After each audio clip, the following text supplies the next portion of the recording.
কালি যে গুলী চালনা নহল আৰু সাংবাদিকসকলো সন্মুখত আছিলে, তাত কংগ্ৰেছ দলৰ লগত জড়িত নোহোৱা ব্যক্তিও আছিলে, যিসকলে প্ৰচেছনৰ নেতৃত্ব লৈছিল। তেওঁলোকে এইটো চাব লাগিছিল যে পুলিচে যদি গুলী চালনা কৰে, টিয়াৰ গেছ চলায়, তেওঁলোকৰ পৰিৱৰ্তেও কাষত থকা মানুহৰো ক্ষতি হ'ব। আৰু তেওঁলোকে ৰাজভৱনত বিচাৰিছিলে কি? ৰাজ্যপালটো নাছিলেই। তেওঁলোকে কিয় তাত গৈছিল মই এইটো কথাও আজিলৈকে বুজি পোৱা নাই। য'ত গভৰ্ণৰ মণিপুৰত আছে, যদি গভৰ্ণৰজন মণিপুৰত আছে, ঘৰটোতো খালী হৈ আছিলে। গভৰ্ণৰ আছে বোলে নহয়, জোৰ কৰি গৈ তেওঁক মেমৰেণ্ডাম দিম, তেতিয়া আমি ক'লোহেঁতেন ঠিক আছে 10 জন আহক, 50 জন আহক, 5 জন আহক, ভিতৰত লৈ গ'লোহেঁতেন, চাহ খোৱালোহেঁতেন, মেমৰেণ্ডাম ল'লোহেঁতেন। গভৰ্ণৰ নথকা সময়ত তেওঁলোক ৰাজভৱনত কিয় গৈছিলে? এইটো প্ৰশ্নৰ মই উত্তৰটো বিচাৰি পোৱা নাই। যদি গভৰ্ণৰ নায়েই, তে ৰাজভৱনত আপুনি কিয় গৈছে? আৰু আপুনি গৈ পেলাই এনেকুৱা ব্যৱহাৰ কৰিলে যে তাৰ কাৰণে পুলিচে যদি কালি, আপোনালোকেতো টিয়াৰ গেছৰ কথা কৈছে, যদি পুলিচে কিবা কাৰণত ফায়াৰিং কৰিবলগীয়া হ'লেতো, ইমান সৰু ৰাস্তা, আৰু কোনো মানুহটোতো তাত প্ৰস্তুত হৈ যোৱা নাই যে ঘটনা এটা ঘটিব। গতিকে কংগ্ৰেছ দলে নিজৰ কৰ্মীসকলৰ উপৰিও সাংবাদিকসকলৰো জীৱন তেওঁলোকে এটা প্ৰত্যাহ্বানৰ সন্মুখলৈকে লৈ গৈছিলে। আৰু ময়ো জাৰ্নেলিষ্টসকলকো ৰিকুৱেষ্ট কৰিম যে আপোনালোকে এনেকুৱা, কাৰণ কংগ্ৰেছ দলৰ বিহেভিয়াৰটো ক'ত কেতিয়া কৰি দিয়ে ঠিক নাই, বহুত ওচৰত যাব নালাগে। কাৰণ ৰাহুল গান্ধী দিনাখন আহোঁতে আমি খানাপাৰাত দেখা পাইছিলোঁ, একেটা কামেই কৰিছিল। সিদিনাখনো পুলিচ ৰেষ্ট্ৰেইন হৈ থাকিলে, নহ'লে সিদিনাখনো টিয়াৰ গেছ গুলী চালনা হ'লহেঁতেন। কাৰণ তেওঁলোকৰ গোটেই উদ্দেশ্যটো হ'ল বেৰিকেডটো ভাঙি ভিতৰত সোমাই যাব লাগে। এতিয়া ভিতৰত সোমাই গৈ কি পাব?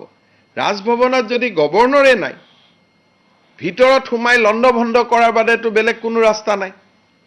তেওঁলোকে যদি আমাক ক'লেহেঁতেন যে নহয়, আমি হুলস্থুল কৰিছোঁ, কিন্তু 10 জনক আমাক ভিতৰত যাব দিয়ক, 15 জনক আমাক ভিতৰত যাব দিয়ক, 20 জনক আমাক ভিতৰত যাব দিয়ক।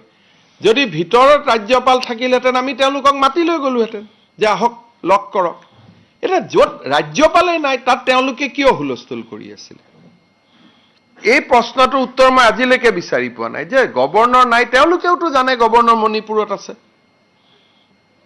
গতিকে তেওঁলোকে তাতে কিয় গৈছিলে? ৰাজ্যপাল নোহোৱা ৰাজভৱনটোত কিয় গৈছিলে?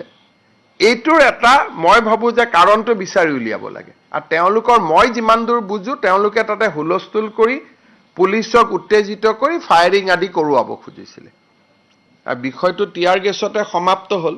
কিন্তু তেওঁলোকে, আৰু মই পুলিচকো সুধিছোঁ পাৰ্মিশ্যন লৈছে নেকি? নহয়, ইনফৰমেশ্যন দিছে যে আমি যাম, ইণ্টিমেশ্যন, পাৰ্মিশ্যন বিচৰা নাই। গতিকে মই পুলিচক কৈছোঁ, গোটেই ঘটনাটো যিহেতু অকল কংগ্ৰেছৰ সদস্যই আহত হোৱা নাই, সাংবাদিকসকলো আহত হৈছে, সেইকাৰণে বিষয়টো তদন্ত কৰিব লাগে, এফআইআৰ কৰিব লাগে। মই উদ্দেশ্যটোত এতিয়া কাৰো লগত মই কথা পতা নাই। মই আজি ইমান দিনে বিৰোধী কৰিছোঁ, আন্দোলন কৰিছোঁ, কেতিয়াও গভৰ্ণৰ নাথাকা জেগাত ৰাজভৱনত কিয় যাম? থাকা জেগাতহে যাম।